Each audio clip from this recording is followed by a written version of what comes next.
merci beaucoup. Je me présente, Nathalie Quinault, donc c'est, Déclic et Décalque et on intervient sur le projet de la Grande Coco, à titre, d'architecte mandataire, de la maîtrise d'œuvre et on a aussi un rôle, certain qui est joué en tant que maîtrise d'ouvrage.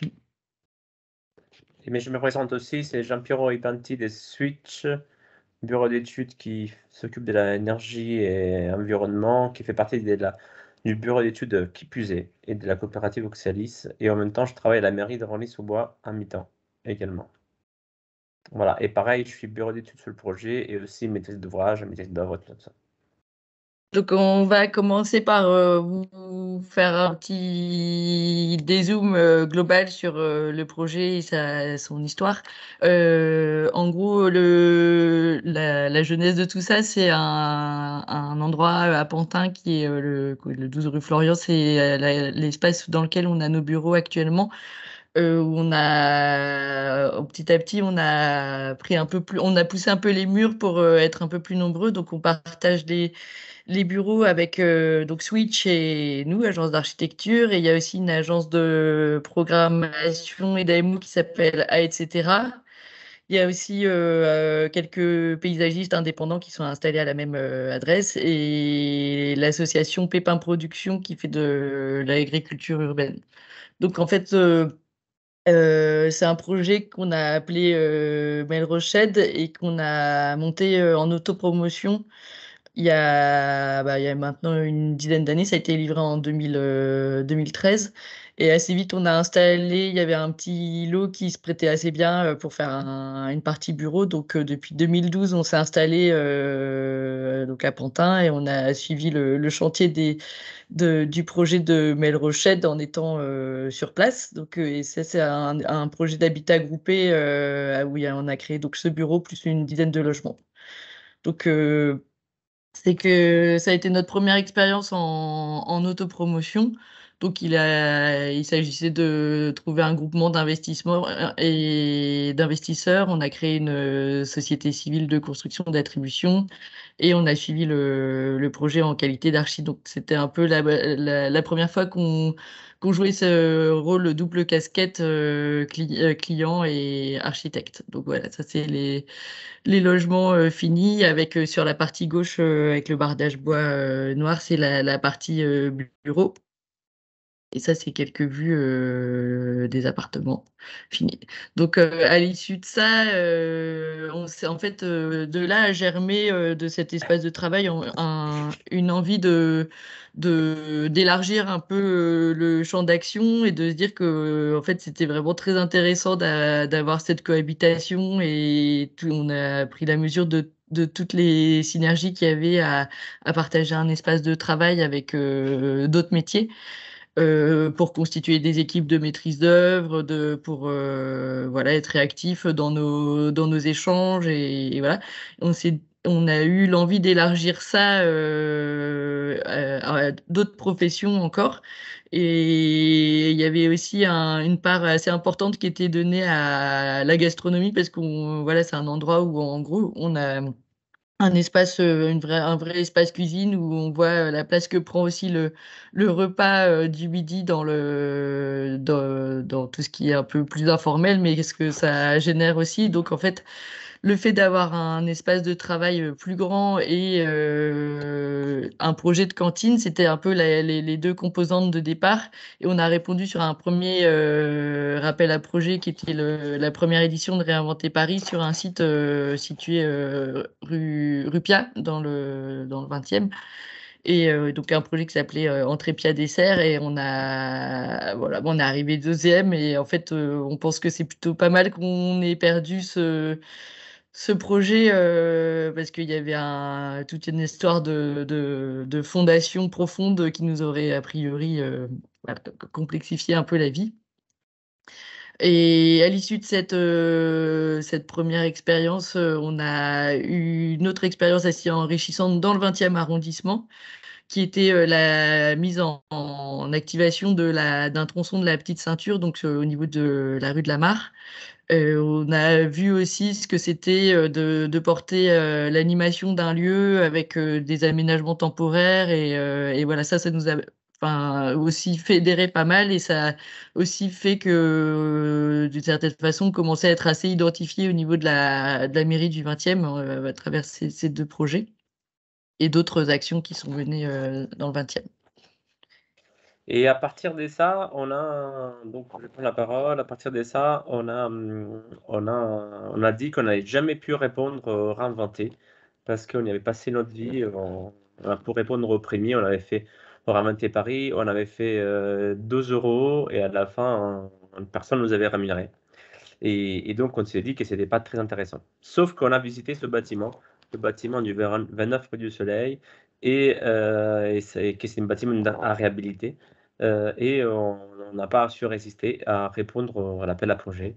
Et voilà, c'est le bâtiment qu'on voit sur la gauche. C'était un bâtiment assez marrant aussi, parce que c'est un bâtiment qui a une histoire en tant qu'usine à fleurs en papier, en plastique. Et c'est un bâtiment qui a été en gros construit directement par la maison Guillet, qui c'est une famille de fabricants de fleurs en papier en 1924 à peu près. Et ce bâtiment a été occupé à peu près jusqu'en 2004 pour fabriquer des fleurs. Et derrière, ils avaient un grand jardin où ils plantaient des fleurs en vrai pour,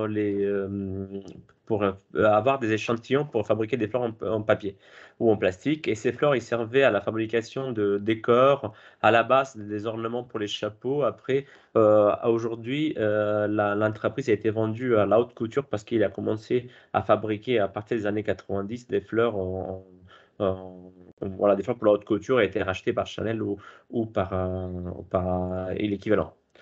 Vas-y, Nat. Donc, le bâtiment, c'est un bâtiment de 1920, à peu près dans son jour.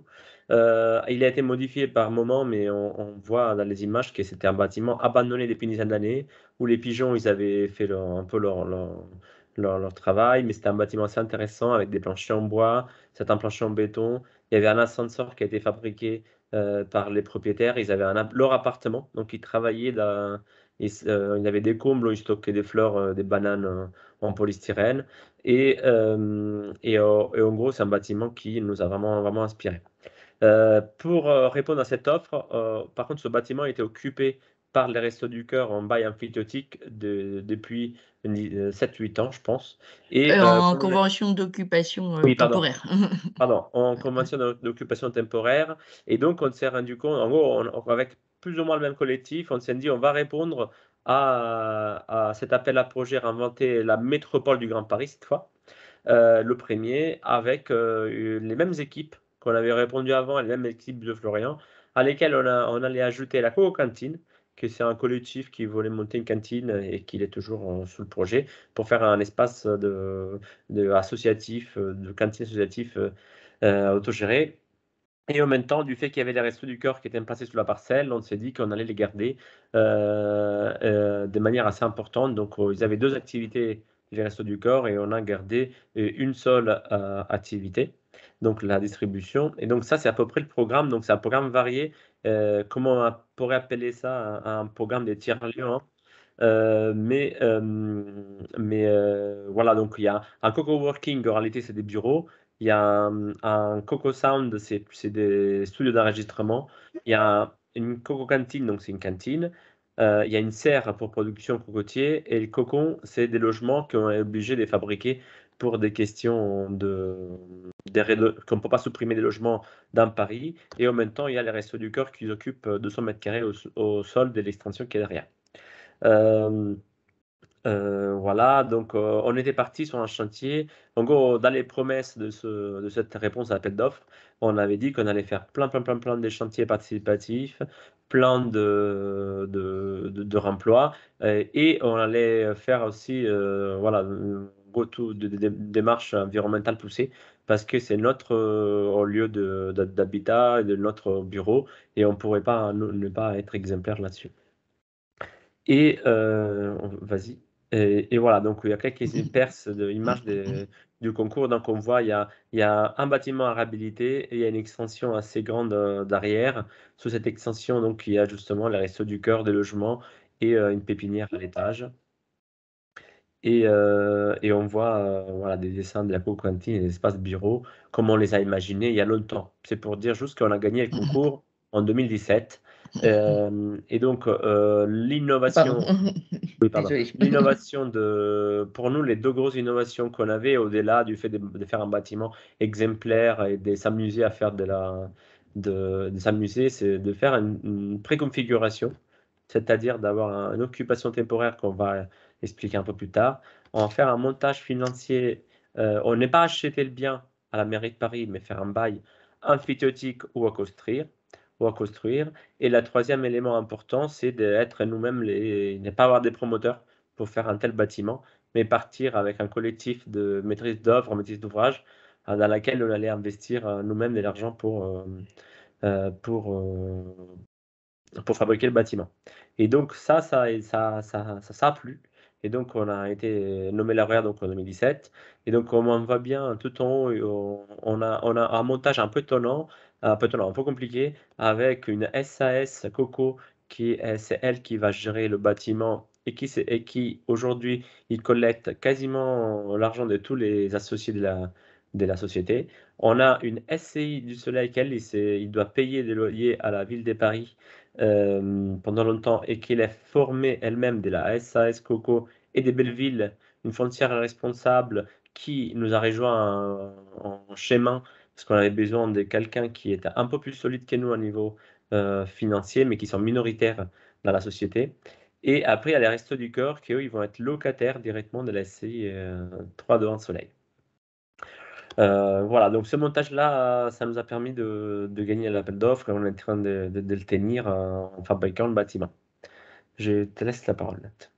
Non, c'est moi, c'est ça? Et oui, c'est ça. Du coup, effectivement, comme c'est vrai que ce qui nous a assez motivés, là, on avait dit qu'on répondrait plus sur des rêves inventés.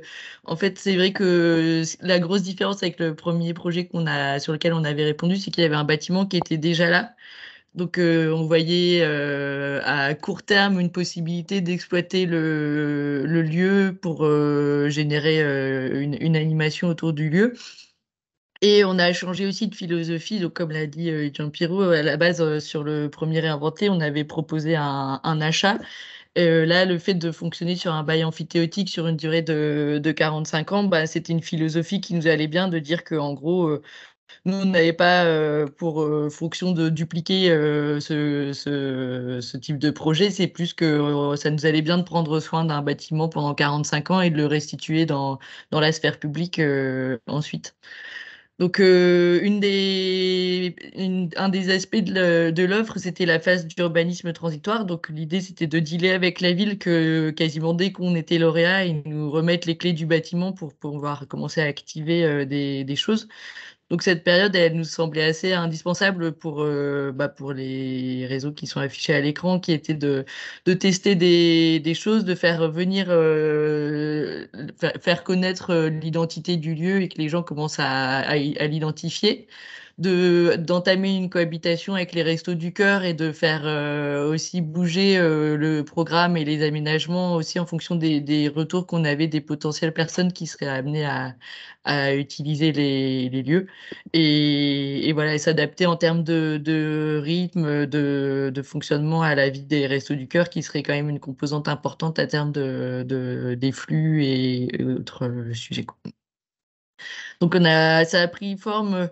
On a à la fois organisé un certain nombre d'événements des samedis après-midi où on ouvrait le lieu, on présentait un peu tout ce qu'on souhaitait faire dedans, voilà, sous un format assez informel, avec des petits trucs à manger, puis des fois des thématiques. Et en parallèle de ça, il y a eu des gens qui assez spontanément sont venus à notre rencontre et ont proposé des activités. Donc après, il y a eu un petit souci de timing parce que ça correspondait pile à la période entre les deux confinements. Mais on a eu un gros succès auprès des chorales, des cours de yoga du quartier. Il y a une asso qui s'est créée pour faire un ciné-club. Du coup, dans les combles, il y a eu quelques séances de cinéma. Il y a eu des ateliers bricolage et des ventes de plantes et des initiations à l'agriculture urbaine.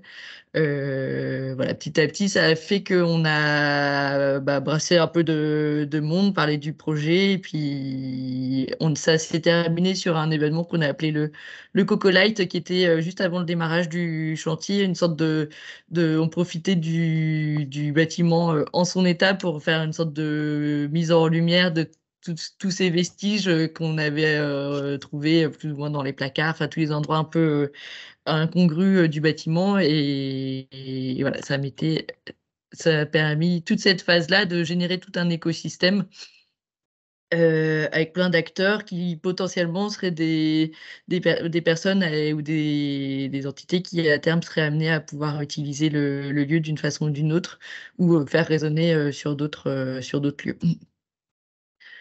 Donc sur la ventilation naturelle. Et donc, le bâtiment, pour nous, c'était un bâtiment qu'on allait, donc, comme je disais avant, on allait le faire au mieux qu'on pouvait. Et cette fois, on n'est pas seulement bureau d'études, on est bureau d'études et investisseur et maîtrise d'ouvrage. Et donc, à un moment, on doit tous les jours, on doit équilibrer entre l'argent qu'on a à mettre dedans et les choses qu'on veut faire pour faire vivre le bâtiment.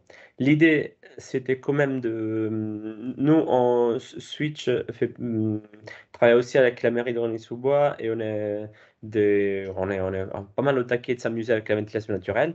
D'ailleurs, on n'a pas mis de slide, mais on vient de réaliser une exposition à Paris qui a été faite le mois de mars-avril sur la ventilation naturelle. Je pourrais vous mettre le lien en partenariat avec Ecopolis, qui est l'équivalent d'Envirobat Est à Paris.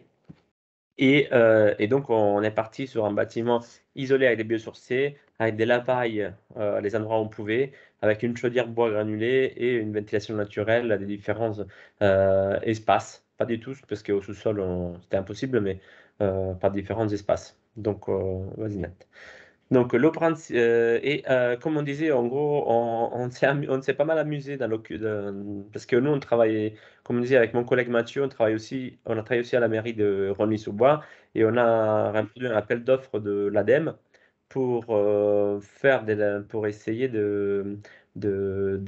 pour faire de la recherche sur la récupération de chaleur sur la ventilation naturelle. Ce qu'on a mis en place sur plein d'autres projets en région parisienne. Et notamment, on essayait d'expérimenter sur des échangeurs un peu plus low-tech, des celles qu'on achète fabriquées par des entreprises qui fabriquent des échangeurs, des chaleurs. Et donc, on a fabriqué comment on appelle, on a fabriqué des boîtes pour tester nos échangeurs. Donc, on montait en température et on faisait on l'a appelé confessionnal environnemental parce que ça faisait rigoler tous les gens qui passaient sur le bâtiment de voir cette boîte qui servait pour tester les échangeurs, mais en banc de test. On a fabriqué un banc de test, on a testé différents types d'échangeurs avec plus ou moins de réussite à niveau performance, mais voilà, on y a passé plein de nuits quand il faisait 3 degrés dehors pour tester l'efficacité des échangeurs avec plein de sondes et tout ça. Vas-y, Nat. Donc, le principe du bâtiment est assez simple. On voit les derniers étages.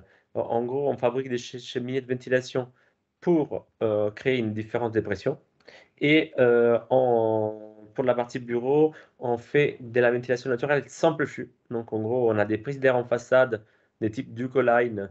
Donc, c'est des prises d'air à basse pression autoréglables qui peuvent être ouvertes ou fermées. Et on a des cheminées d'extraction. Comme on voit, il y a 3 endroits, il y a des cheminées d'extraction dans le bâtiment. Il y a une jaune, une verte, sachant que chaque étage, lui, il a sa propre cheminée qui monte à l'étage. Donc, les jaunes, il y a 3 cheminées. La verte, il y en a 2. Et après, on a un système qu'on a pas mal des fois réutilisé dans différents bâtiments, notamment dans la maison des canaux que vous avez déjà vu. Et c'est un système de récupération des chaleurs, double flux avec récupération des chaleurs, qu'on met en place dans la grande salle. Ce qu'on n'a pas trop parlé, mais c'est le Coco Lab. C'est en gros, c'est une grande salle de conférences et de réunions qui permettra donc, justement de récupérer environ 50% des calories de l'air qui est extraite dans ce grand volume, sachant que les débits étant importants, on s'est dit que cet espace-là, c'est celui dans lequel on allait arriver à faire une récupération de chaleur. Voilà. Donc on a identifié différents espaces. Ce système-là, il est un système qu'on a pas mal testé, pas mal mesuré, avec des échangeurs du commerce qu'on peut voir en bas, une photo de l'exposition justement qu'on a fait au mois de mars à Paris, à l'école de la Villette. Et en gros, l'air neuf rentre en croisant l'air extraite qui est soufflé à l'intérieur de la pièce et l'air est prise et donc elle est extraite par une cheminée qui va vers la toiture du bâtiment. Donc euh, voilà, donc c'est un système qu'on a pas mal testé. On a aujourd'hui ce système-là, il existe dans 5 ou 6 bâtiments. Et il y en a au moins trois quatre en chantier. Et voilà, donc ça c'est le principe de l'intelligence, c'est assez simple.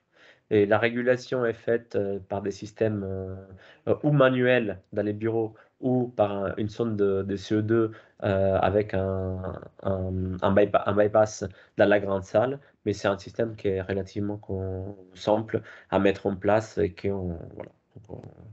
Peut-être qu'on pourra revenir s'il y a des questions là-dessus. Du coup, oui, on cible assez vite sur les sujets un peu qui nous animent, mais c'est donc en gros pendant la phase d'occupation temporaire, en fait, on a eu aussi ce qu'on a appelé un peu un diagnostic par le vécu, en fait, ce qui nous a aussi permis à force d'occupation du lieu, d'identifier vraiment tout un tas de matériaux et de potentiels usages pour faire un maximum de réemploi dans le bâtiment. Du coup, on a dressé un inventaire des matériaux qui nous semblaient exploitables. Et on a monté en partenariat avec l'école de Paris Belleville une option sur enfin, elle existait déjà, mais la Grande Coco a été sujet d'étude dans le cadre d'une une option sur le réemploi où en fait l'idée c'était de proposer aux étudiants un mariage entre un gisement possible dans le bâtiment avec un élément de projet à terme. Donc là, pour illustrer, c'était de dire qu'on réutilisait des éléments de bois de charpente qui étaient amenés à être déposés pour fabriquer à terme la serre qui serait installée sur le toit de l'extension. Donc, ce qui était assez chouette, c'est que il y a eu des propositions très intéressantes, mais qui reprenaient notamment la démarche complète entre comment on s'y prend pour la dépose, comment on stocke pendant le chantier, comment quelles interventions on fait sur les éléments pour qu'ils aient leur usage définitif. Donc, c'est de voir un peu toutes les étapes du process. Et ça, c'était pendant un premier semestre. Et au deuxième semestre, ça s'est transformé en une semaine d'intensif où les étudiants ont pu venir sur site. Ça a duré pendant une semaine. Ils sont venus sur site une journée pour faire un certain nombre de déposes.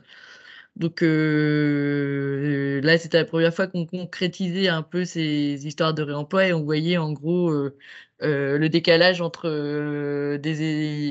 tout ce qu'on avait pu imaginer et la réalité de ce que ça pouvait être une fois qu'on s'y confrontait. Donc ils ont démonté un certain nombre de menuiseries extérieures, des pans de briques où ben là on a compris que finalement il y avait des pans de briques où le joint était beaucoup plus dur que la brique elle-même et qu'en réalité c'était assez compliqué de réussir à extraire des briques sans les casser. Donc on a essayé différentes méthodes, voilà.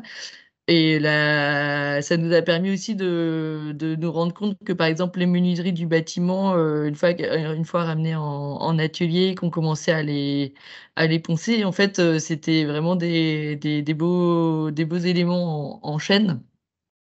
Donc, voilà, les groupes de travail ont produit des différents prototypes donc, bon, ce qui était menuiserie, au final, c'est comme on n'avait pas encore commencé le chantier, on n'avait pas vraiment de gisement de menuiserie à utiliser, à la part des bâtis de porte, tout ce genre de choses. Mais c'est surtout sur la partie revêtement de sol en briques de réemploi ou le module de la future serre, où c'est vrai que bah, ça a été vraiment utile de tester un peu les résistances, du coup, notamment pour la brique on est passé un peu par toutes les étapes de voir en gros comment elle résistait à la congélation, comment elle, en fait, voir dans quelle mesure elle allait être utilisable en revêtement de sol.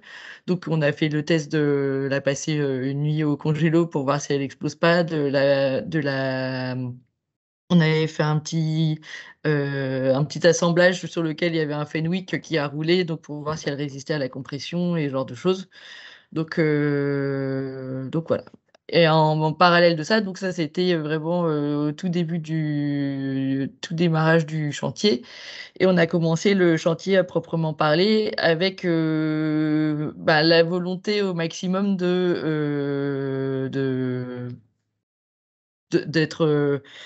comment dire, respectueux du bâtiment existant. Donc, en fait, ce qui était quand même assez intéressant sur le projet aussi, nous, ce qui nous intéressait, c'était de pouvoir mélanger la réflexion sur la réhabilitation et sur la construction neuve. Donc, en gros, la proportion, c'est 2 tiers de réhab et 1 tiers de construction neuve. Donc, on a attaqué la dépose sélective. Donc ça, pour à titre de maître d'œuvre, ça a été assez intéressant de réfléchir dans les phases amont à comment on introduisait ces paramètres-là dans des pièces de marché, notamment créer un lot dédié à la dépose sélective, du coup, dans lequel on avait identifié vraiment ce qu'on voulait déposer avec soin dans le but de le réutiliser. Et essayer de réfléchir aussi à des prestations qui pouvaient être prévues en réemploi sans avoir la certitude que ça puisse aller jusqu'au bout. Donc l'idée, c'était qu'on avait identifié tout un tas de prestations où on avait prévu une version de base qui était en réemploi et une version variantée où c'était la même prestation mais sur du neuf.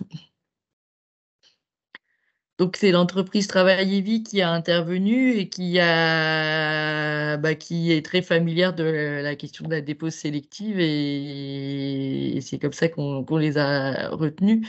Ils ont aussi, à l'inverse, nous il y avait tout un tas de sujets qui nous semblaient impossibles de traiter en réemploi. Eux, à l'inverse, ils nous ont démontré que par exemple, si le carrelage, c'était possible de le déposer proprement et d'imaginer de réutiliser derrière. Sur la brique, pareil, ils avaient des modes opératoires qui, en fait, là où on était un peu découragé sur la dépose avec les étudiants, là, ils nous ont montré d'autres façons d'opérer qui rendaient la chose possible. Donc, voilà, il y a toute cette période-là. Après, on a fait des petits zooms par matériau avec la partie comble où en fait on avait imaginé à la base conserver le plancher en l'état et le parquet en l'état et le poncer directement en place, mais il s'est avéré qu'il a fallu déposer le parquet pour pouvoir renforcer le plancher. Donc, une fois déposé, il y a eu un travail de refaçonnage du parquet en vue de pouvoir imaginer sa repose. Donc, toutes les rainures et languettes ont été retravaillées. Donc, on a perdu un peu de surface de plancher, mais ce qui a permis à terme de le reposer. Sur les menuiseries, donc notamment à l'étage qui était occupé par les anciens propriétaires de la fabrique de fleurs, sur la partie logement, il y avait tout un tas de bâtis de portes qui étaient assez cossues, de portes en bois pleine, donc certaines qui étaient d'ailleurs habillées de plaques. Donc on avait prévu de les réutiliser, sauf que pour certaines, à 1 centimètre près, elles n'étaient pas compatibles avec les normes PMR admissibles. Donc, on a fait intervenir une entreprise qui s'appelle À travers Fil qui a retravaillé les portes en complétant en complétant un côté sur le ventail, en faisant une sorte de plug et qui a recréé des bâtis pour ces portes pour qu'on puisse les réutiliser dans le projet. Sur la partie, il y a eu tout un pan de toiture où on a créé une levée de toit sur la charpente. Du coup, il y a une grande partie de chevrons qui ont été déposés. Ces chevrons, donc ça, c'est plus quelque chose qu'on a fait en interne avec les gens de l'agence. On a fait un petit atelier menuiserie, mais en fait, l'idée, c'était d'utiliser ces chevrons pour, à terme, réaliser l'habillage acoustique dans le studio de répétition qui sera au sous-sol. Donc, pareil, en fait, ce qu'on avait un peu à l'esprit, mais pas forcément très au clair dans les éléments de réemploi qu'on avait intégrés dans nos descriptifs, c'est en fait toute la partie intermédiaire qui correspond, enfin, qui est en gros la partie la plus lourde dans le réemploi, qui est la partie retravail de l'élément. En l'occurrence, là, les chevrons étaient blindés de clous qu'il fallait pouvoir extraire pour ensuite imaginer les raboter. Donc, en fait, c'est pas juste couper le chevron à la bonne dimension, mais c'est en fait ces étapes intermédiaires qu'on n'avait pas forcément identifiées et qui, à mon avis, sont vraiment les éléments clés des projets en réemploi et qui sont, enfin, je pense peut-être à force d'en faire, ça sera plus simple, mais en tout cas qui était vraiment compliqué d'anticiper au moment où on était en train de faire nos descriptifs de travaux. On a aussi une grande proportion de radiateurs qui étaient présents sur site, bah, qui vont être réinstallés dans le nouveau réseau de chauffage.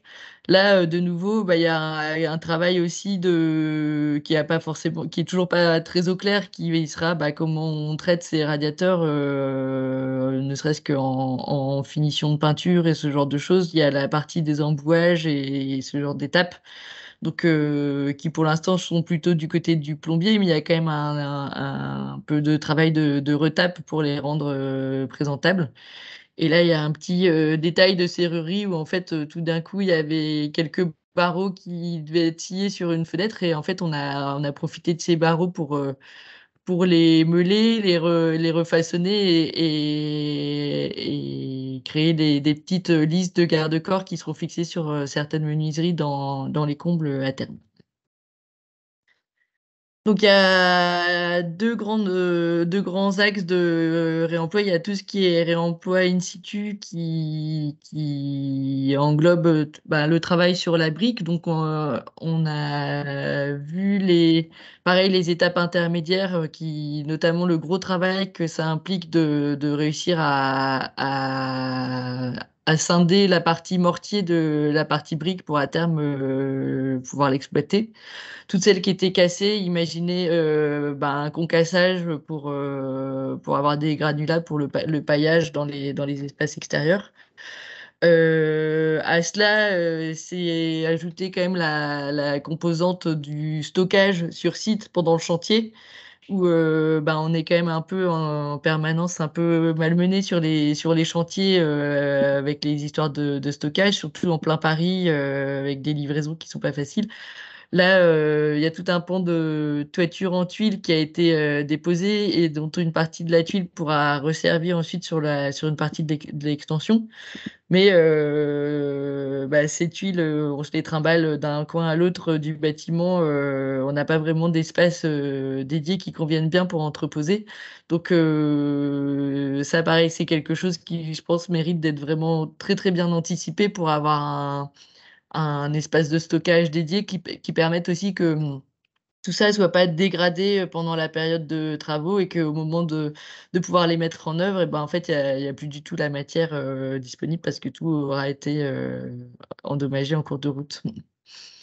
On a aussi fait un certain nombre de trouvailles via des gisements extérieurs en étant un peu alerte sur la diffusion des inventaires de réemploi, notamment par Mobius et La Boucle, qui est une filiale de Gecina, si je dis pas de bêtises.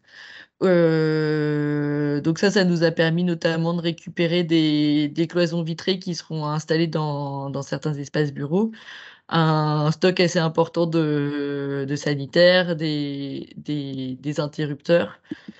et aussi des Velux là, qui n'apparaissent pas sur les photos. Donc pour chacun de ces éléments, en fait, bon, pour ce qui est des cloisons vitrées et des sanitaires, il n'y a pas vraiment de sujet, si ce n'est que, ben, faut juste s'assurer que le système soit complet et qu'on puisse le réinstaller sans difficulté, qu'il n'y a pas de problème. Là où ça se complique un peu, c'était on est sur la partie luminaire, tout ce qui est comment dire, matériaux d'éclairage. On a jusqu'à maintenant, enfin, on a l'impression que c'est relativement difficile d'envisager de faire du réemploi sur la partie luminaire. Sur la partie interrupteur, a priori, il n'y a pas de sujet parce que, en l'occurrence, là, c'est vraiment des modèles c'est un modèle ultra classique de chez Legrand qui est toujours commercialisé. Donc, on a la fiche technique qui va avec. Et à partir du moment où ça fonctionne, il y a pas de sujet. Par contre, sur tout ce qui est luminaire, effectivement, c'est compliqué d'arriver avec la fiche technique qui va bien et qui permet de faire valider ça auprès du bureau de contrôle. Sur la partie Velux, ce qui nous avait été demandé par le bureau de contrôle, c'était d'essayer de tester en amont la bonne étanchéité du Velux. Bon, elle s'est testée finalement assez rapidement le Velux une fois installé parce que voilà, bah, il y a eu des bonnes saucées derrière et on n'a pas eu d'infiltration. Mais voilà, ça aurait pu faire partie d'un protocole préalable, de tester sans qu'il soit installé. C'était relativement compliqué d'imaginer de faire une mise en eau et de réussir à tester que c'était vraiment étanche. Il y a eu aussi des opportunités qui sont arrivées en cours de route, notamment sur l'isolation. Donc nous, dans le projet, tout ce qui est doublage est prévu en métis. En revanche, en isolation en toiture, on avait initialement prévu une laine de bois. Et l'entreprise de charpente qui travaille, l'entreprise depuis 1920, qui travaille énormément avec le bois de réemploi enfin la filière réemploi de manière générale, nous a proposé une moins-value assez conséquente en proposant de la laine de verre de réemploi parce qu'ils avaient un stock conséquent à disposition. D'où du fait des problématiques financières. Donc, il faut rappeler qu'on a gagné le concours en 2017 avec un budget travaux qui, entre-temps, s'est pris l'inflation du Covid, puis l'inflation de la guerre en Ukraine.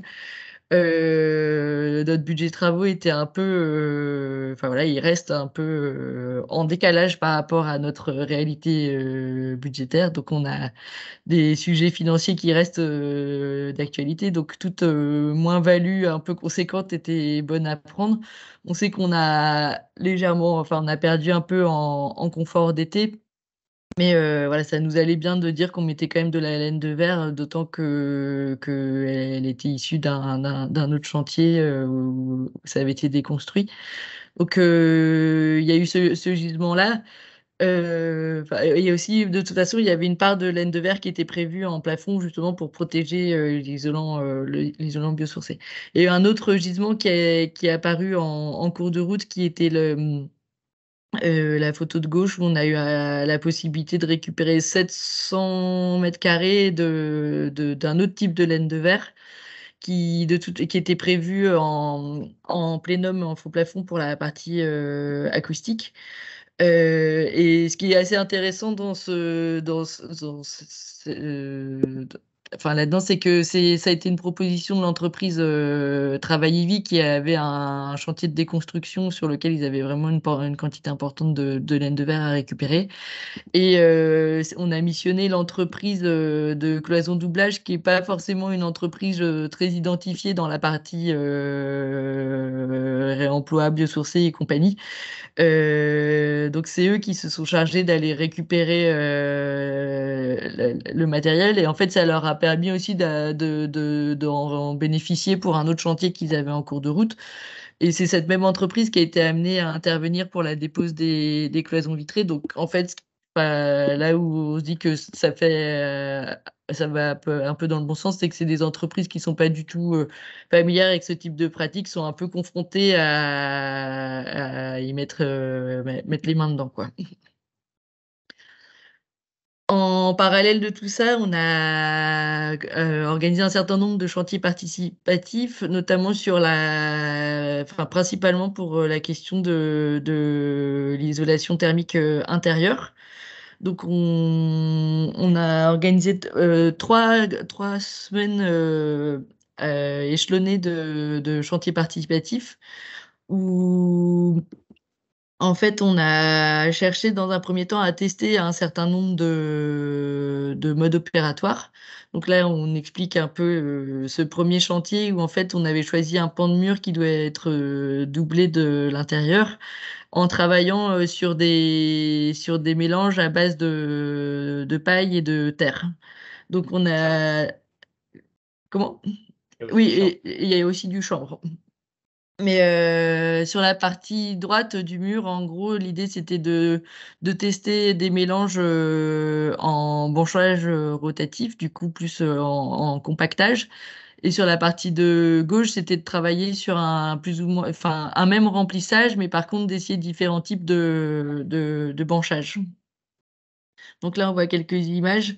Donc ça fait un mur un peu éclectique au final, mais on a pu tester huit modes opératoires différents. Donc là, en l'occurrence, c'est le mur, le système en banche rotative, donc qui a été utilisé à la fois pour un mélange terre-paille et pour le mélange chanvre-argile. Donc on voit un peu l'installation à l'échelle du bâtiment, comment ça se passait, les différentes étapes.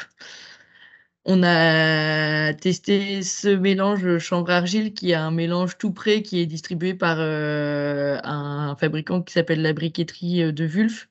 Ça s'est révélé être un matériau qui était assez intéressant parce que l'idée c'était de réussir à tester différents moyens de mise en œuvre et de voir en gros ce qui pouvait être duplicable plus ou moins facilement sur soit à l'échelle du chantier, soit sur d'autres opérations.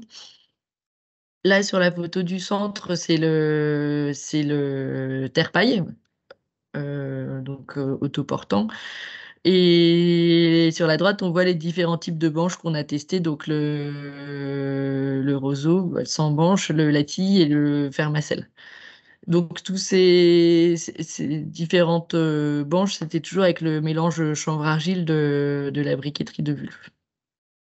Et juste on intervient par rapport pourquoi on a fait ça. En gros, on a testé des systèmes, des mélanges des fibres et des terres parce que en gros, on a voulu faire une expérimentation sur des ITI, dans les isolation thermique par l'intérieur au niveau du bâtiment, justement pour une mise en œuvre sans frein à vapeur et donc qui, comme on verra plus tard, il sera induit et donc pour permettre à la vapeur d'être gérée dans le mur et de pouvoir migrer vers l'intérieur du bâtiment en période de sèche et être absorbé par le mur en période humide. Voilà. Et voilà, bah en fait ça se termine là-dessus. Du coup, on a dû répliquer ça à l'étage au-dessus en choisissant donc un mode opératoire qui s'était révélé peut-être le moins compliqué à l'échelle de ce bâtiment. Après, on a pris aussi la mesure de ce que ça voulait dire de se lancer là-dedans sur un chantier, notamment ce que ça représente en termes de temps de séchage, de planification. Enfin là, en l'occurrence, c'est deux murs sur lesquels il y a une quantité assez importante de personnes qui ont été amenées à intervenir. Donc, si on devait conclure, on a des tests qui ont été plus concluants que d'autres parce que on n'en a pas parlé, mais celui qui est derrière le Lati bois, c'était un mélange paille chauplâtre Pareil, c'était un mélange tout prêt qui était distribué par un fabricant. Et ben, celui-ci soit on l'a mal mis en œuvre, enfin en tout cas on a eu un certain nombre de surprises. Ça a été pour les gens qui ont participé au chantier, c'était pas forcément le mélange le plus agréable à pratiquer. Et, euh, et voilà, après, on a eu des petits déboires parce que, il y a eu des failles dedans, il y a eu des champignons incroyables qui ont poussé. Voilà. À l'inverse, le mélange chanvre-argile, ben, on s'est rendu compte que peut-être celui-ci mélangé avec une plaque en fer-macelle, ça pouvait être une option qui était relativement intéressante parce que donc on utilise la plaque de pharmacelle en banche perdue et on a un mélange derrière qui a pas besoin d'être trop tassé, qui respire bien, qui a priori permettrait une bonne performance. Donc la suite là-dessus, c'est d'imaginer d'appareiller un peu les différents complexes pour voir exactement sur quel niveau de performance on est sur les différents mélanges. Depuis, il y a eu un enduit de corps qui a été réalisé sur ces murs-là. Donc, il y a eu 4 centimètres complémentaires qui permettent de traiter notamment une finition uniforme et de faire la protection de l'isolant biosourcé. Et sera bientôt réalisé l'enduit de finition. Voilà, bon, on a fait le tour un peu des focus sur la partie chantier participatif, réemploi et compagnie, ventilation naturelle. Merci beaucoup pour cette présentation et pour le partage de votre expérience. Euh, il y a eu quelques questions et quelques réponses de Jean-Pierrot. Je vais commencer par une question par rapport au bilan carbone. Est-ce qu'il a été fait ou est-ce qu'il est envisagé autour de cette opération? Aujourd'hui, elle n'a pas été fait. Il y a eu des études qu'on a. En gros, quand on a gagné le bâtiment, on devait s'engager sur on devait s'engager sur un 80 kWh au mètre carré parce que la ville de Paris, par son plan climat, il demande toujours 80 kWh au mètre carré d'énergie primaire. Du fait qu'on voulait le faire en isolant, en biosourcé, et notamment avec des systèmes qui respirent comme ce mur en terre-chambre ou en paille-terre, on s'était dit qu'on n'était peut-être pas arrivé à un calcul RT qui satisfait cet objectif. Et donc, on s'était lancé sur une démarche un peu étonnante de dire qu'on allait calculer euh, pas seulement on aurait comparé un bâtiment à 80 kWh isolé en polystyrène et un bâtiment comme le nôtre avec les isolants biosourcés par contre parce qu'on imaginait d'avoir des consommations supérieures à 80 kWh. Finalement, ce qui se passe, c'est que dans notre calcul RT qu'on a fait, on est inférieur à 80 kWh, mais on a fait quand même un comparatif en mettant en valeur l'énergie grise sur 20 ans ou sur 30 ans, je ne me rappelle plus bien, du fait qu'on isolait avec des matériaux biosourcés pour montrer que la rénovation était importante en énergie, mais aussi en valeur carbone.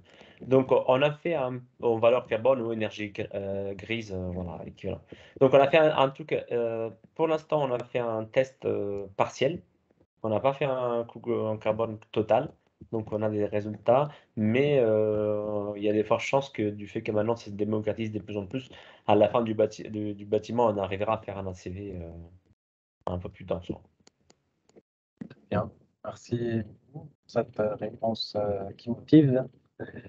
Est-ce que, donc, par rapport à la ventilation naturelle, est-ce que vous faites généralement, pour cette opération ou pour d'autres, des simulations pour comparer un peu le fait de choisir la ventilation naturelle et donc moins de machines, renouvellement, mais il y a des doublages et des conduits spécifiques, quantité de matériaux, Ouais. ces ventilations-là, et aussi la consommation par rapport au chauffage. Et en contrepartie, quand on a un système de ventilation un peu plus performant par rapport à l'énergie, mais avec ses conduits, durée de vie, remplacement, etc. Est-ce que vous avez déjà fait ce genre de Ouais, on comparaison? fait pas mal de calculs. D'ailleurs, il y aura j'ai mis un lien sur la chat le lien sur Ecopolis. Donc Ecopolis, comme on disait, c'est le copain d'Envirobat envers Batest, de l'île de France, et on a, sur leur centre de ressources, on a uploadé plein de documents. Et on va uploader aussi 4 conférences qu'on a fait pendant l'exposition sur la ventilation naturelle, qui sont pas encore visionnables, mais qui vont l'être bientôt. Et justement, on a fait tout un tas de calculs sur déjà comment on choisit par rapport à la ventilation naturelle, par rapport un simple flux, un double flux. Et après, il y a la question de l'énergie grise aussi, parce que quand on fait une ventilation mécanique, on a l'habitude de mettre des gaines en métal. Et nous, sur ces bâtiments-là, on met des gaines qui c'est des cloisons. Donc, c'est en plâtre ou en pharmacène. Donc, on a comparé l'impact en carbone des différentes gaines. Donc, de toute manière, à niveau gaine, euh, normalement, on est meilleur qu'une solution, même si sont plus grandes et ça prend de la surface. Donc, à niveau coût, il faudrait soustraire le coût au mètre carré de la gaine. Ça, on n'a pas fait encore. Mais globalement, en énergie grise et en carbone, on est plus performant avec de la ventilation naturelle. Et on fait des simulations pour voir si on a besoin de la récupération de chaleur ou pas, en fonction des types de bâtiments et de l'occupation aussi. Bien. Et du coup, par rapport à ces gaines conduits, quelles sont les spécificités qu'on cherche par rapport à la taille, l'étanchéité, peut-être l'acoustique en ventilation naturelle? Et ben, il y a plusieurs types. En gros, les gaines, en gros, la caractéristique d'un système de ventilation naturelle, c'est que chaque espace a sa gaine sort en toiture. Donc, ici, il y a une multiplication de gaines. Et donc, chaque gaine qui traverse un autre espace, elle doit être coupe-feu par rapport à l'autre espace. Donc, souvent, c'est coupe-feu avec une plaque de 18 ou avec deux BA13 avec une laine à l'intérieur. Ça dépend des systèmes constructifs. Et donc, chaque gaine qui est indépendant, acoustiquement, acoustiquement, il est isolé dans l'autre espace par rapport à, en gros, du fait que la gaine est séparée et qu'en plus, acoustiquement, il est séparé, il est étanche. Et l'étanchéité de la gaine, en gros, on demande à la gaine d'être un peu étanche, et c'est-à-dire d'avoir en gros des plaques, si c'est du pharmacèle, d'avoir la colle des pharmacèles dans les angles et d'avoir éventuellement du scotch à l'intérieur si on y arrive. C'est un peu comme quand on fait un frein à vapeur, en gros, on essaie d'avoir un minimum d'étanchéité à l'air, et là, on essaie d'avoir la même chose sur ces gaines qu'on voit qui finalement, autant il y en a beaucoup en vertical, mais autant en horizontal, il n'y a pas grand-chose. Et en gros, ils sont sous le simple flux. Et sous le double flux, les gaines, ils sont assez complexes. Donc, on essaie de le limiter aussi et pas toutes les pièces parce que ça demande beaucoup de gaines et beaucoup de, de, d'invention géométrique pour le faire passer ces gaines. En gros, il faut qu'on se casse un peu la tête. Et donc, ces gaines-là sont toujours en plâtre. Sont toujours en plâtre. Et par contre, ce système double flux est beaucoup plus performant de manière acoustique parce que du fait que les gaines, elles sont assez longues et qu'il y a des prises d'air qui passent dans des échangeurs, des choses comme ça, l'affaiblissement acoustique pour la pièce, c'est beaucoup plus important. On a fait des tests sur d'autres bâtiments qui sont aussi disponibles sur le lien que je vous ai envoyé. Eh bien, est-ce qu'on peut accéder, nettoyer ces gaines? Euh, pour l'instant, non. Les gaines d'extraction, je pense qu'il n'y a pas grand-chose à accéder. C'est des gaines verticales. Pardon, je recommence. Les gaines d'extraction simple flux, on n'a pas accès. En réalité, on pourrait y accéder par les grilles d'extraction, mais c'est des gaines d'extraction. Donc, en gros, globalement, c'est pas très, très grave. Les gaines, dans le cas de double flux, donc on a des gaines d'essoufflage et des gaines d'amener d'air. Ces gaines-là, en réalité, on peut y accéder depuis l'échangeur. Donc, comme on voit ça, sur cette image-là à droite, en gros, l'échangeur, c'est la losange qui est au premier étage. Ça s'enlève. Ça s'enlève totalement, c'est démontable de manière facile. Et en gros, on le sort et à partir de cet élément-là, on peut accéder aux gaines. La gaine des prises d'air est très courte et la gaine d'essoufflage, on peut y accéder, je pense, au moyen d'un petit robot, en gros, qui pourrait y nettoyer des dents. On l'a jamais fait dans les gaines. Et par contre, on l'a fait souvent dans l'échangeur, on le sort et on vérifie si l'échangeur est crade ou pas. Et du coup, pour continuer sur le sujet, quelle répartition des espaces, vu qu'il y a différents usages, pardon, et il y a ces répartitions du coup thermiques ou pas, et acoustiques, pareil, question. Vu qu'on a différents volumes, il y a des gaines, elles sont ventilées différemment, mais peut-être pas les mêmes besoins thermiques et pas les mêmes besoins par rapport Oui, au... donc les 2 derniers étages, c'est des bureaux. En gros, là, on voit dans le bâtiment, les 2 derniers étages, c'est totalement des bureaux. Donc on a un système de ventilation naturel, sans flux, du fait que les apports internes, ils sont très importants. En gros, et les besoins de débit, ils sont pas très importants parce qu'on est assez lâche. Parce qu'on a un maximum de 19 personnes au dernier étage pour des questions d'évacuation, incendie. Donc on a un étage des plus de en gros, on est plutôt bien. Et donc, ces espaces-là, ils sont sans plus flux du fait qu'il y aura toujours des gens et qu'il y aura la possibilité aussi de gérer manuellement cet espace. Je ne sais pas si c'est la question, c'était celle-là. Euh, la grande salle justement, la grande salle de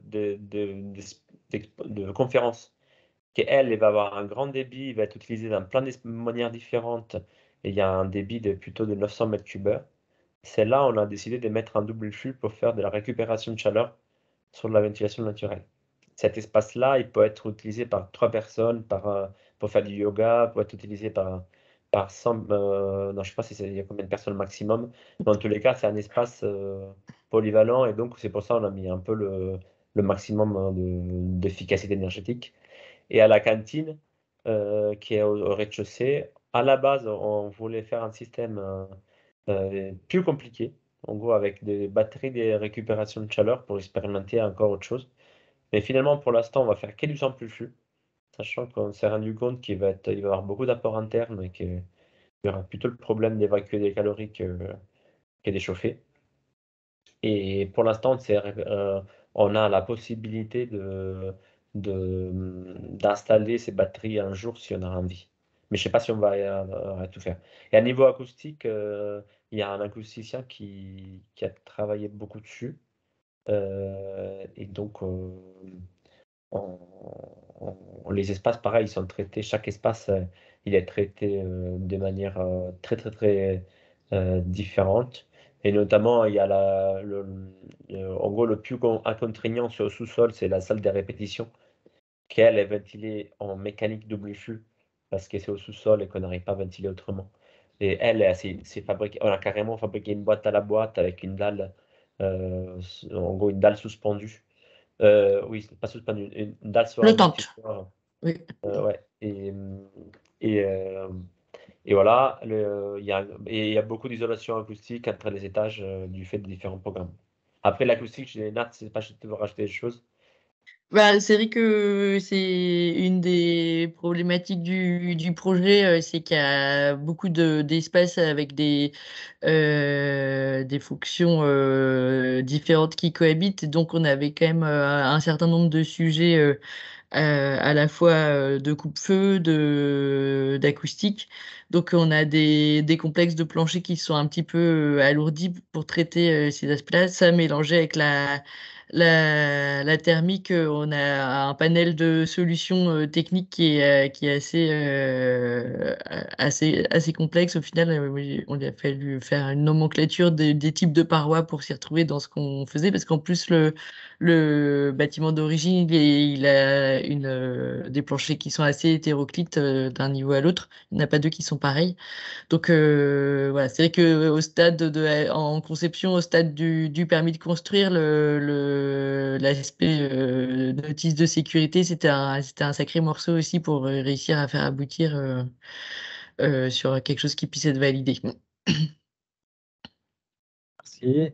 À quel endroit on a les logements? Alors, Yes. bon, c'est vrai qu'on est passé un peu vite, désolé, sur la partie projet. En fait, En gros, la répartition, c'est que donc on a le bâtiment réhabilité avec la rue du Soleil qui est ici, et à l'arrière, la partie en construction neuve. Bon, ça, c'est la coupe du concours, mais ça vaut toujours globalement en organisation. Les Restos du Cœur qui sont installés au rez-de-chaussée dans l'extension, et à l'étage, en fait, nous, on devait restituer 180 mètres carrés de logement qui était le grand logement des anciens propriétaires. Et au lieu de faire un grand logement de 180 mètres carrés en plein milieu, ce qui n'avait pas trop de sens, on a décidé de faire 4 logements entre le T1 et un T1, 2 T2 et un T4 qui fonctionnerait plutôt sur un système de résidence. L'idée, c'est de réussir à faire résonner ça avec la thématique de la ville qu'on porte à l'échelle du projet général, et de se dire que ça serait plutôt un profil de chercheurs en résidence, ou faire peut-être des appels à projets qui permettraient de trouver les occupants pour ces logements qui seraient du coup des baux d'une année minimum. Bien, merci. Est-ce qu'ils sont aussi en ventilation naturelle? Non, les Non. logements, non, non, et on n'a pas poussé le bouchon jusqu'à là, sachant que les logements, c'est assez complexe en ventilation naturelle pour Ouais. des questions différentes questions de respect des contraintes. Et donc, ça, on l'a pas, même pas envisagé, je pense. Merci. Il y avait une question dans le chat par rapport à la régulation et CO2.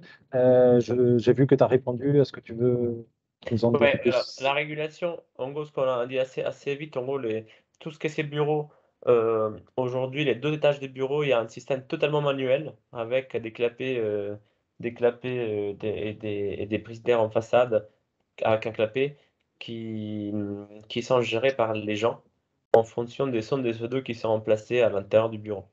Et en gros, dès il y a la sonde qui devient orange, et ben, les gens ils s'élèvent, ils vont à ouvrir la ventilation, et quand il est verte, s'ils ont le courage, ils la referment. Sachant c'est ce qui se passe aujourd'hui aussi dans nos bureaux, on a déjà installé tout un paquet de sondes et on est super dense un peu dans le bureau aujourd'hui.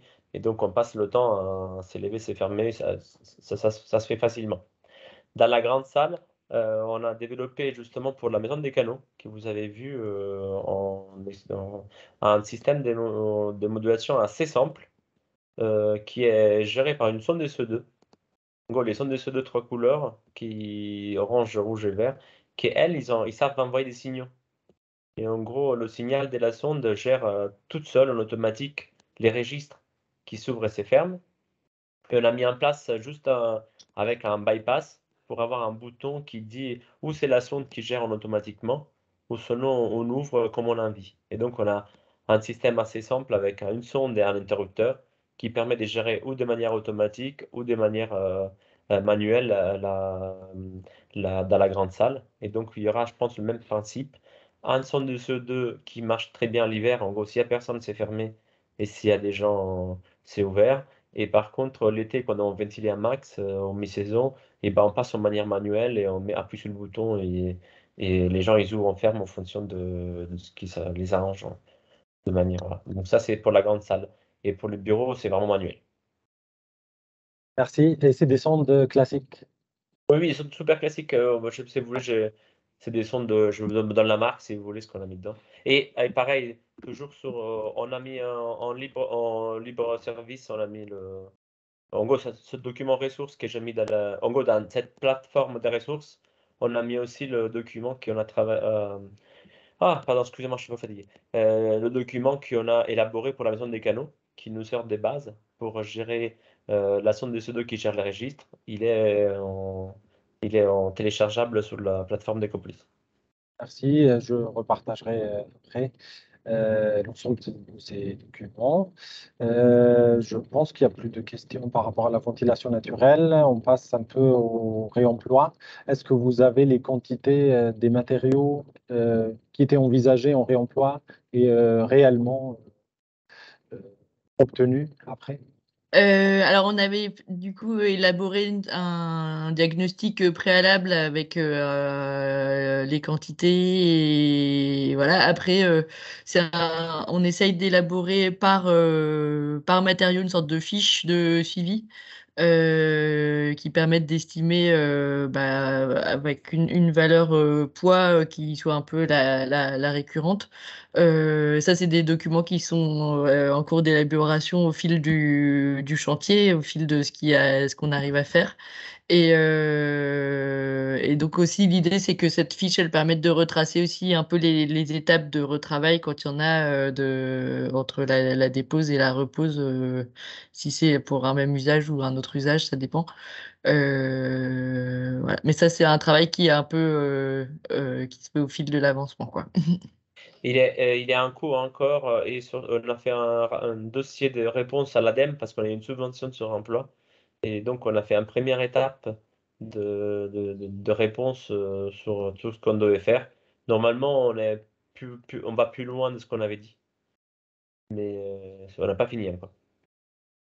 Il y a eu d'autres aides pour le réemploi, la ventilation naturelle. Il y en a pour la On ventilation a naturelle. eu une aide aussi de la DRIE, qui, j'ai oublié ce que c'est comme acronyme, c'est une direction. Ouais, Et c'était, ça dépend. ouais. Et après, on a eu des aides de la région pour la partie urbanisme transitoire. Donc ça nous a permis de financer pas mal les chantiers participatifs et tout ce qui a été fait aussi en travaux d'aménagement temporaire ouais, avant que le chantier débute. Et on l'a pas trop dit, mais le bâtiment, il est BDF or pour l'instant, en phase de conception. Et on s'était engagé ça avec la ville de Paris. PDF, c'est la démarche de bâtiment durable en Île-de-France qui est menée par Ecopolis.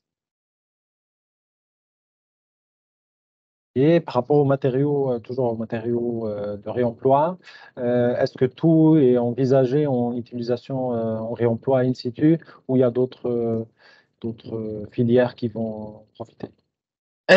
Donc en fait là-dessus, c'est surtout on a missionné une entreprise pour la dépose il y a deux entreprises qui interviennent sur la dépose. Il y a l'entreprise Travailler Vite dont on a parlé là qui travaille sur tout ce qui était éléments menuisés. Eux, potentiellement, il y avait certains matériaux aussi qu'ils ont récupérés parce qu'ils font un peu de revente.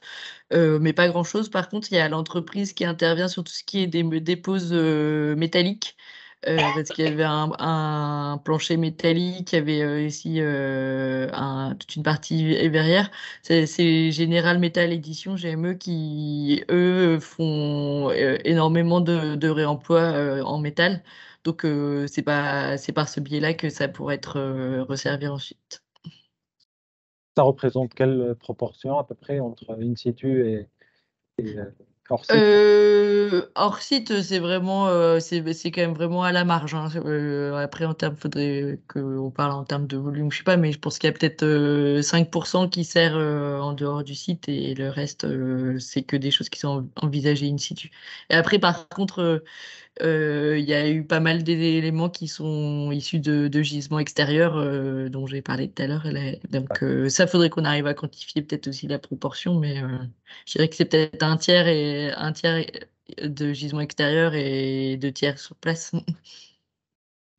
Après, il y a eu toute une série d'objets aussi qui étaient sur place, parce que c'est un bâtiment qui était vivant. Et donc, on a essayé de pas jeter plein de choses. Et notamment, il y avait au sous-sol, je sais pas combien de tonnes s'il y avait une tonne des papiers, il y avait beaucoup de papiers qui étaient un peu moisis, mais en bon état.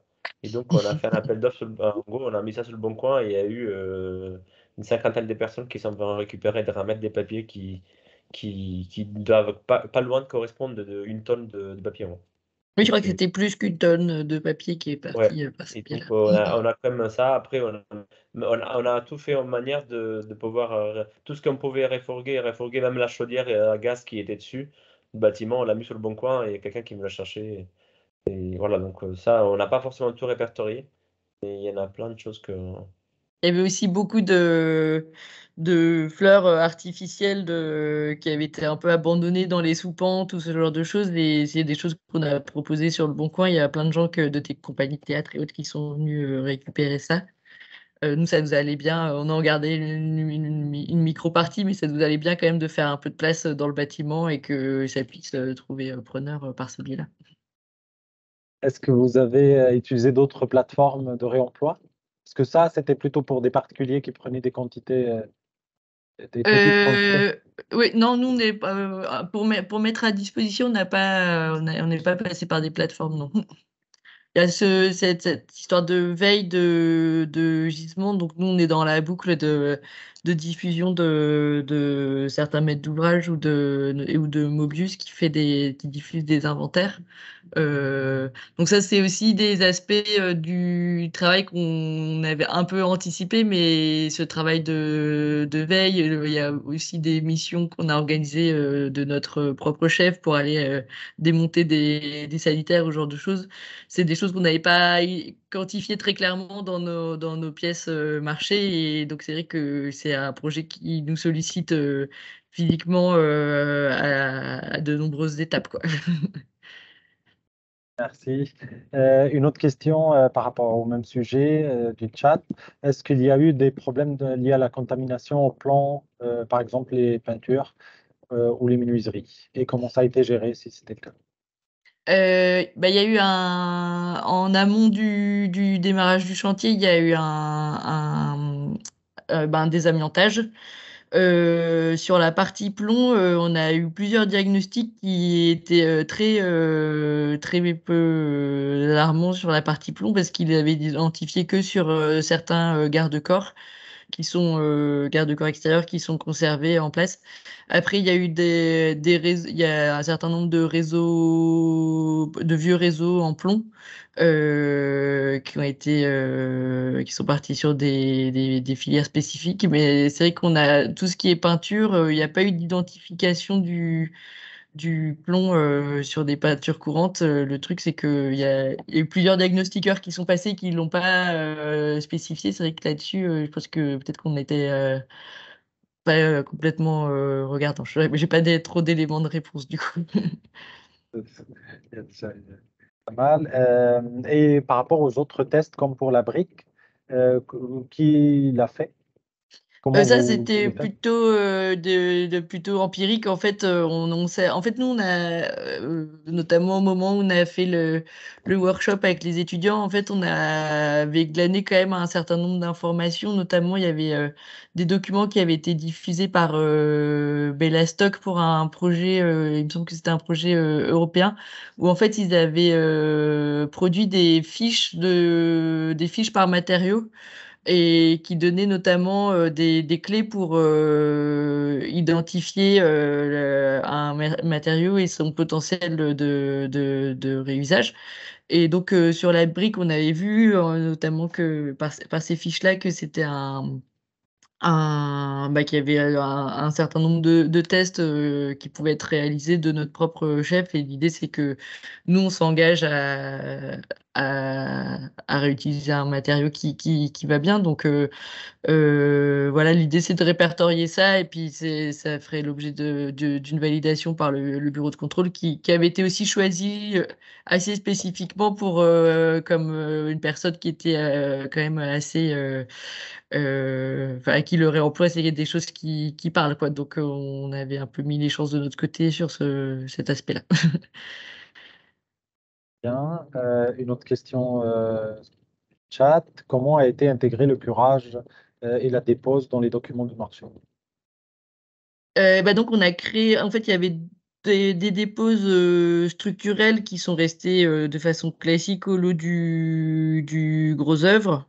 Et à côté de ça, on a créé un lot spécifique de déposes sélectives, enfin qui était curage léger et déposes sélectives. Donc, on avait sur ce lot-là, on avait identifié très clairement certains postes qui méritaient d'être faits de façon particulièrement précautionneuse, avec le stockage qui allait avec. Et il y avait une partie un peu plus floue sur notamment la dépose des conduits briques qu'on avait identifié comme une dépose avec réemploi. mais qui dépendait un peu de la faisabilité une fois qu'on aurait débuté les démolitions. Donc, on avait laissé en variante une dépose moins précautionneuse en fait. Il y avait deux prix qui étaient donnés, un prix de dépose précautionneuse et un prix un peu plus direct, quoi. On a fait le tour des questions du chat. Moi, j'ai encore deux, trois questions, si ça vous va. Quelle utilisation de la terrasse en agriculture urbaine, comment vous l'avez imaginé, qui l'occupe, quelle espèce? Donc l'idée c'est que cette partie-là du projet elle va être exploitée par l'association Pépin Production qui fait partie du collectif d'origine. Et eux, ils ont une activité qui a déjà pas mal de points dans le 20e arrondissement et dans d'autres arrondissements, mais il y a déjà plusieurs lieux qui fonctionneraient en résonance avec cette future pépinière. Donc l'idée, c'est il y a à la fois une partie serre et une partie où ça sera des plantes en bac. Mais en gros, ils organisent des ateliers qui mêlent plein de publics différents, que ce soit des comités d'entreprise, des écoles ou ce genre de choses. Et en gros, ils font des ateliers bouturage et rempotage. Enfin, du coup, ils font pousser des jeunes boutures, quoi, des jeunes plants pour après égrener. Soit ils ont des ventes de plants et puis ils ont aussi du coup dans le cadre des ateliers, les gens repartent avec un certain nombre de boutures. Et donc l'idée c'est qu'elle sera accessible tout public. Il y a une zone qui est vraiment dédiée à ces pots et à l'activité de Pépin Production. Mais l'idée aussi c'est que ce soit un peu en fait elle est accessible. L'idée c'était de connecter le bâtiment extension à la réhab par un escalier qui se trouve au premier étage. Donc ça soit aussi un prolongement de cette grande salle de formation qui sera au premier étage. Donc, ça peut être aussi potentiellement un lieu de travail, de réunion. Voilà. C'est de pouvoir aussi bénéficier d'un espace extérieur pour les travailleurs.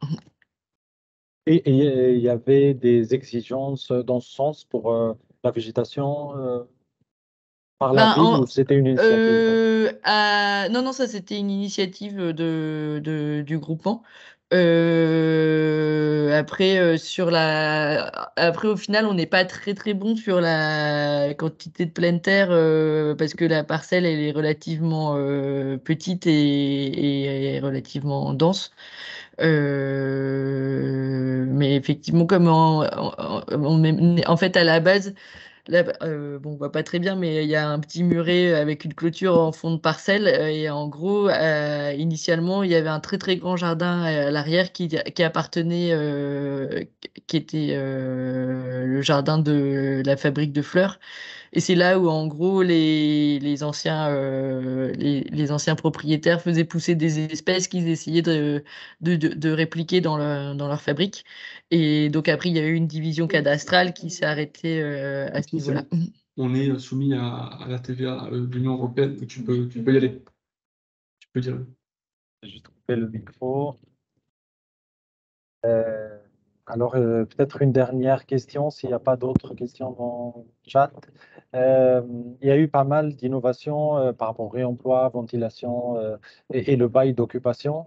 D'ailleurs, si vous pouvez nous réexpliquer un peu plus par rapport à ce bail, est-ce que vous avez été accompagné d'une façon spécifique par rapport à ces innovations-là ou c'est directement par le groupement, par les compétences de chacun des membres? Bah, j'y vais.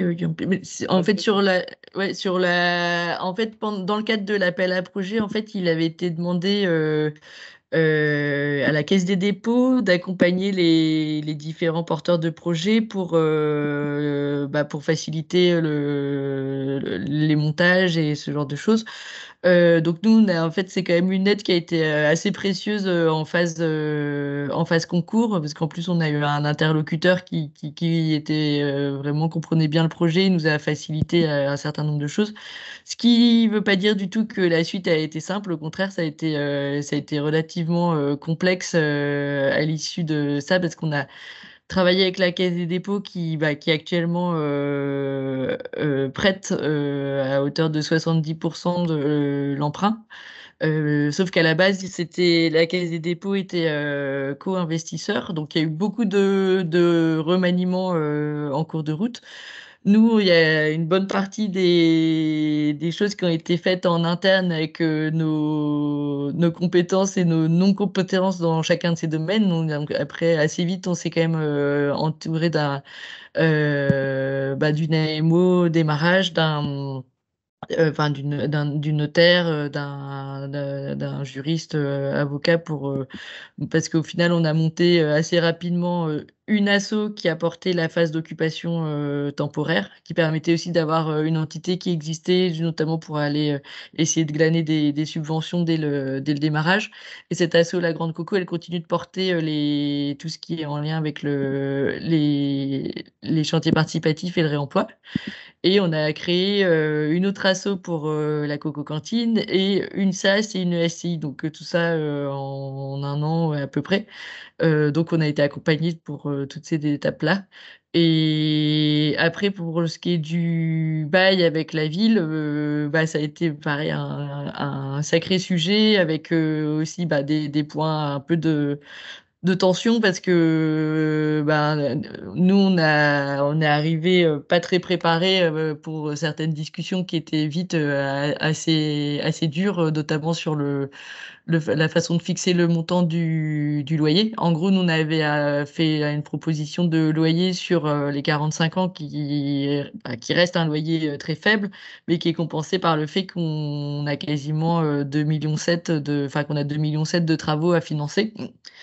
Et donc c'était la grosse discussion, c'était sur le montant de cette part de loyer qu'il fallait reverser à la ville, où notre proposition en phase offre était jugée un peu basse et on s'attendait pas forcément à devoir renégocier ça alors qu'on avait été proclamé lauréat.